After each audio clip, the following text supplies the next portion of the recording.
Un salarié sur 4 sera un salarié aidant en 2030. Les études démontrent que vie personnelle et professionnelle sont inconciliables.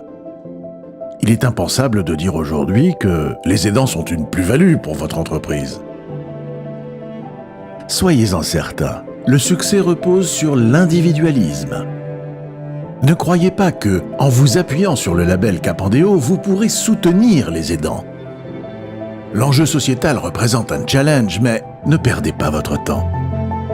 Préparez votre entreprise aux vrais enjeux de demain. Bien sûr, chez Clésia et Andéo, nous pensons le contraire et il est temps de renverser les idées reçues sur les salariés aidants dans votre entreprise. Préparez votre entreprise aux vrais enjeux de demain. Ne perdez pas votre temps.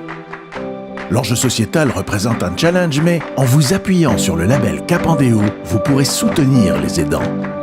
Ne croyez pas que le succès repose sur l'individualisme. Soyez-en certains, les aidants sont une plus-value pour votre entreprise. Il est impensable de dire aujourd'hui que vie personnelle et professionnelle sont inconciliables.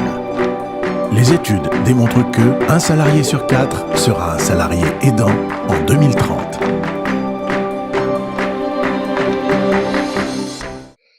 Bien, bonjour Aurélie, nous vous recevons aujourd'hui pour que vous puissiez nous parler du label Capandéo, entreprise engagée salariés aidants. Et donc, qu'est-ce que aujourd'hui vous pouvez peut-être nous rappeler le contexte dans lequel vous avez mis en place ce label? Bonjour, d'abord merci de votre invitation, merci de votre accueil. Alors effectivement, alors moi je suis directrice de Andéo Service. Effectivement, on travaille depuis quelques années au déploiement du label Cap Andéo, entreprise engagée auprès de ses salariés aidants. Il y a en fait peut-être pour résumer quelques chiffres qui nous ont interpellés et qui nous ont amenés à entamer un travail sur cette thématique, même si Andéo, au regard de son activité visant l'inclusion sociale des personnes en situation de handicap, en situation de fragilité et leurs proches aidants, travaille depuis longtemps sur ces thématiques-là. Mais s'agissant des aidants plus spécifiquement, on peut peut-être s'appuyer sur 3 chiffres que je trouve assez parlants. Alors certains sont très connus, 11 millions d'aidants en France, dont 62% qui sont en activité. Il y a bien sûr le chiffre de l'adresse qui nous rappelle que en 2030, un actif sur 4 sera proche aidant. Et puis, troisième chiffre que je proposais de reprendre aujourd'hui, c'est 78% des aidants d'une personne âgée cacheraient cette situation à leur employeur de peur d'être stigmatisés. En fait, ce qu'on peut en dire, me semble-t-il, c'est que déjà, on est tous concernés par ce sujet-là. On est tous concernés, on a été tous concernés, on sera tous concernés par ce sujet-là, pas uniquement les acteurs du médico-social d'ailleurs. Et on pense que l'entreprise est un acteur de ce sujet-là et doit pouvoir être accompagnée, soutenue pour effectivement reconnaître, prendre en compte, appuyer ces salariés qui sont en situation d'aide d'un proche handicapé, d'un proche malade, d'un proche âgé dépendant. Et ce qu'on voit, c'est que les entreprises, en tout cas nous dans les échanges qu'on a eu avec les entreprises dans la construction du label, c'est que les degrés de maturité des entreprises sur le sujet peuvent être très variables, que les entreprises expriment vraiment des besoins d'appui importants déjà pour appréhender le sujet, c'est-à-dire qu'est-ce qu'un proche aidant, est-ce que mon entreprise est concernée, où trouver de l'information, comment parler dans l'entreprise, où placer le curseur, puisque on est sur la ligne entre vie personnelle et vie professionnelle, et donc pour l'entreprise se positionner, ouvrir le dialogue, de quelle façon, avec quels mots, c'est un vrai sujet. Et puis on voit aussi que les TPE-PME ont des besoins plus spécifiques sur cette question-là. Donc on voulait monter un dispositif qui soit un dispositif d'accompagnement universel qui s'adresse à toutes les entreprises et qui permettent d'agir concrètement. Et du coup, eh bien, je vais continuer, Aurélie, sur les origines du label, les origines techniques, en tous les cas, est-ce que vous avez été sollicité? Oui, effectivement. Alors, on travaille depuis longtemps sur le sujet des proches aidants, mais on a effectivement été en 2018 sollicité par un de nos partenaires, qui est un groupe de protection sociale. Je parle là de Clésia, qui, alors Clésia aussi a un travail depuis de longues années sur le soutien aux proches aidants.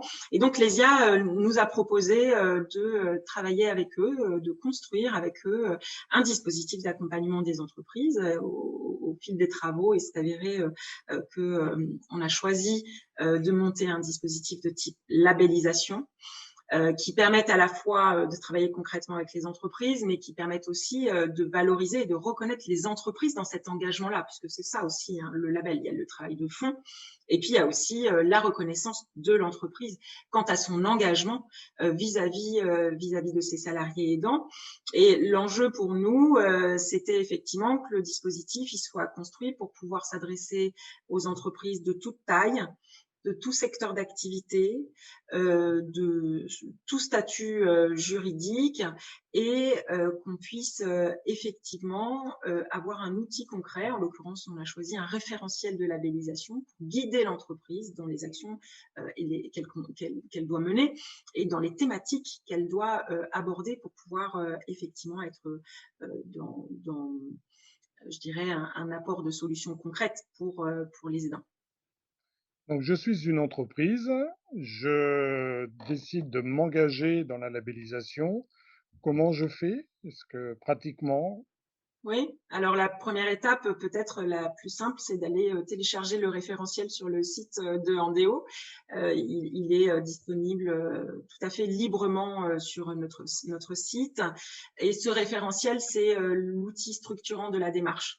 Il va présenter de façon détaillée les différents engagements qui sont attendus de l'entreprise. Donc, par exemple, il y a un engagement qui dit que l'entreprise doit mener un diagnostic de sa situation. Et donc, l'entreprise, on va détailler les choses. Elle peut d'abord faire une première analyse du bilan social. Ensuite, elle peut faire une analyse de la mobilisation des dispositifs déjà existants. Elle peut mener une enquête détaillée auprès de ses salariés. Et à chacune des étapes, nous, on propose des outils pour aider l'entreprise à mettre en œuvre de façon concrète cette étape-là. Donc, ça, c'est un premier engagement. Il y a un engagement sur l'information, bien sûr, des salariés, sur les dispositifs existants, sur leurs droits, etc., la façon de mobiliser les dispositifs et les droits. Il y a un engagement sur la sensibilisation, la formation des managers de proximité. Il y a un engagement sur la mobilisation des parties prenantes. Il y a un engagement, bien sûr, sur, une fois qu'on connaît les besoins et attentes des salariés, quelle est l'offre de service qu'on va mettre en place à destination des salariés pour répondre aux besoins et attentes, et que les réponses proposées par l'entreprise, les dispositifs proposés par l'entreprise soient en adéquation avec les besoins et attentes. On voit aussi beaucoup des dispositifs qui existent et qui répondent pas tout à fait aux attentes, ou pour lesquels certains freins n'ont pas été levés. Donc, ça nécessite aussi d'être dans une approche systémique du sujet pour que tous les freins soient levés, parce que je peux proposer un dispositif, mais si les salariés sont pas rassurés quant à la posture des managers sur la question des aidants, alors peut-être vont-ils être freinés dans l'utilisation des dispositifs. Donc, le référentiel, il explique tout ça.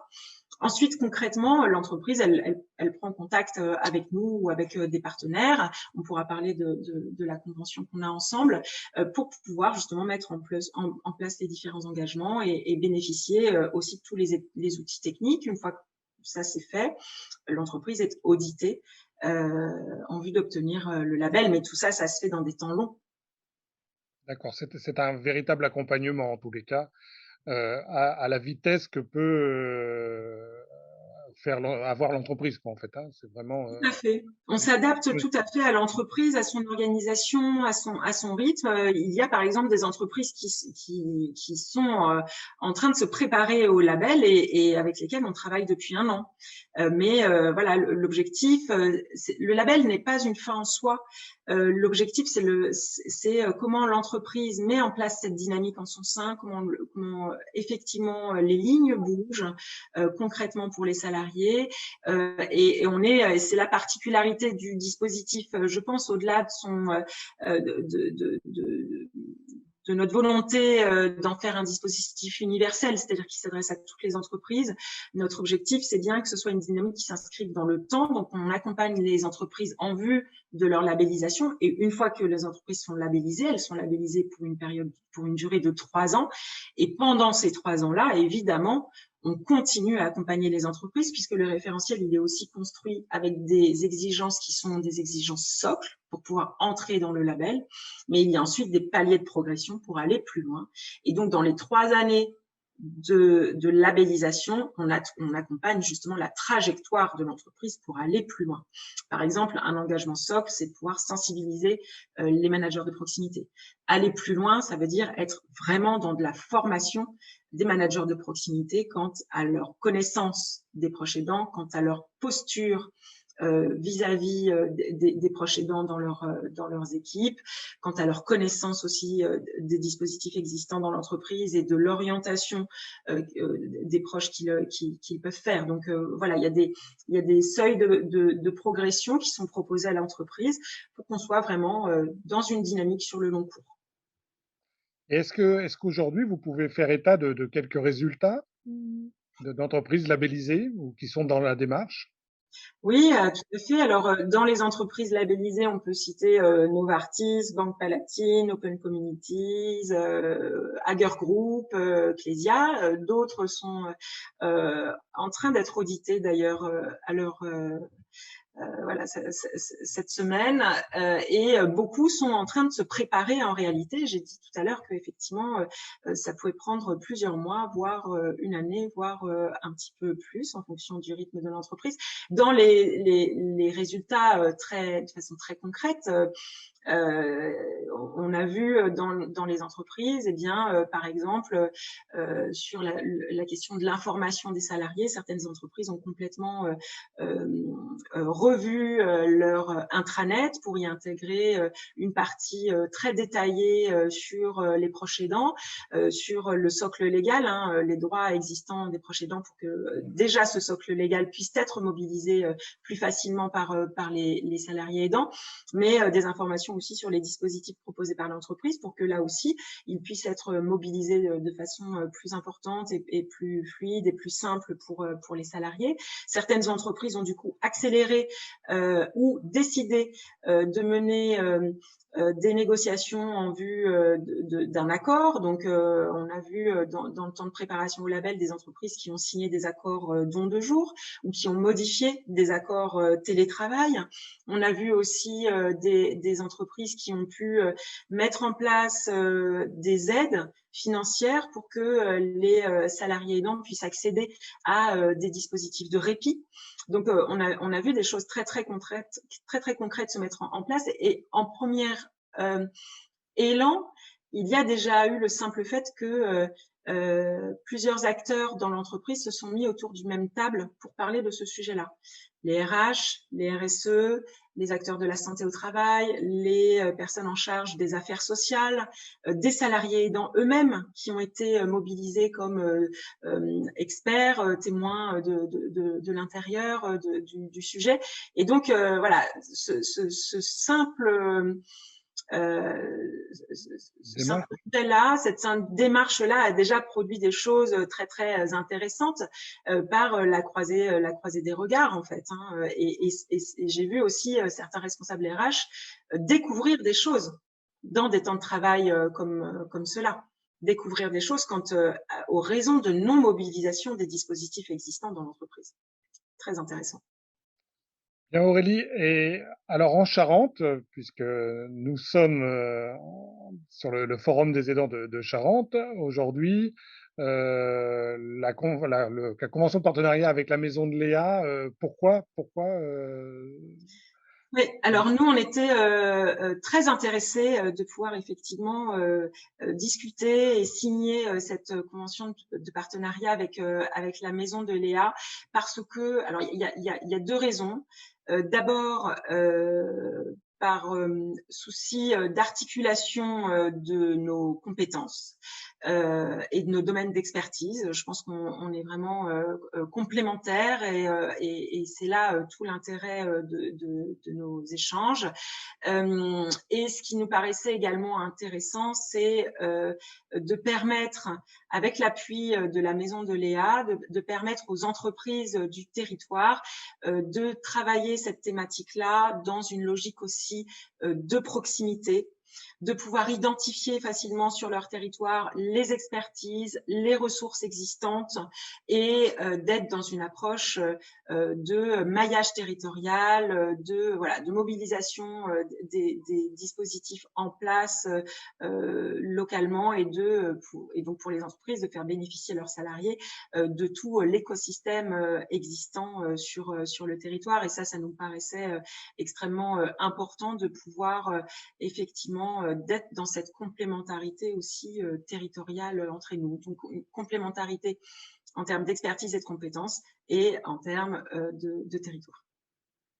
Bien, bah, merci Aurélie pour votre participation et à très vite en Charente.